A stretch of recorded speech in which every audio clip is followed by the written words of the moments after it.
দেশ ছেড়ে ভারতে আশ্রয় নেওয়ার পর থেকেই নীরবই ছিলেন সাবেক প্রধানমন্ত্রী শেখ হাসিনা। তার দলের নেতাকর্মীদের কেউ পালিয়ে গেছেন, কেউ আত্মগোপনে। দিশাহীন আওয়ামী লীগ নেতাকর্মীদের মনোবল ঠিক রাখতে নিয়মিত সাক্ষাৎকার আর বক্তব্য দিয়েছেন শেখ হাসিনা পুত্র সজীব ওয়াজেদ জয়। তার এক এক সময় দেয়া বক্তব্যে কর্মীদের সাহসের বদলে বাড়িয়েছে মনোপীড়া, ডালপালা মেলেছে নানা গুজব গুঞ্জনের। আমাদের নেতাকর্মীর উপর যেভাবে হামলা হচ্ছে, এই পরিস্থিতিতে আমরা হাল ছেড়ে দিতে পারি না। এমন ঘোলাটে এক পরিস্থিতিতে প্রায় এক সপ্তাহ নীরব থাকার পর মুখ খুলেছেন শেখ হাসিনা।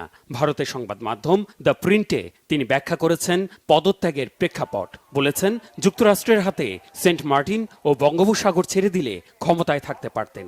এই ধরনের বিদেশি শক্তি যেন প্রভাব বিস্তার না করতে পারে, সেজন্য সদ্য গঠিত বাংলাদেশের অন্তর্বর্তী সরকারকে সতর্ক করেছেন তিনি। ৭ জানুয়ারির জাতীয় নির্বাচনের আগে শেখ হাসিনা এক শ্বেতাঙ্গের কাছ থেকে একটি প্রস্তাব পাওয়ার দাবি করেন। ২০২৩ সালের ২১ জুন বলেছিলেন, প্রস্তাব মতো বিমান ঘাঁটি করার অনুমতি দিলে ক্ষমতায় থাকতে অসুবিধা নেই। নির্বাচন যখন সময় মতো হবে তখন হবে।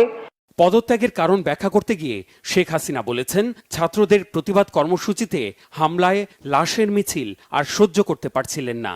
তার দাবি, এই সিদ্ধান্ত না নিলে আরও লাশ পড়ত, সম্পদ ধ্বংস হতো। দলীয় নেতাকর্মীদের উদ্দেশ্যে দেওয়া বার্তায় শিগগিরই দেশে ফেরার কথা জানিয়েছেন শেখ হাসিনা। দাবি করেন, নিজে হেরে বাংলাদেশের জনগণকে জিতিয়ে গেছেন। জনগণের সমর্থনে ক্ষমতায় থাকলেও তারা যখন চায়নি, তখন নিজে থেকে সরে যাবার দাবিও করেন তিনি। দেশে থাকা নেতাকর্মীদের মনোবল না হারানোর অভয় দিয়ে বলেছেন, আওয়ামী লীগ বারবারই উঠে দাঁড়িয়েছে।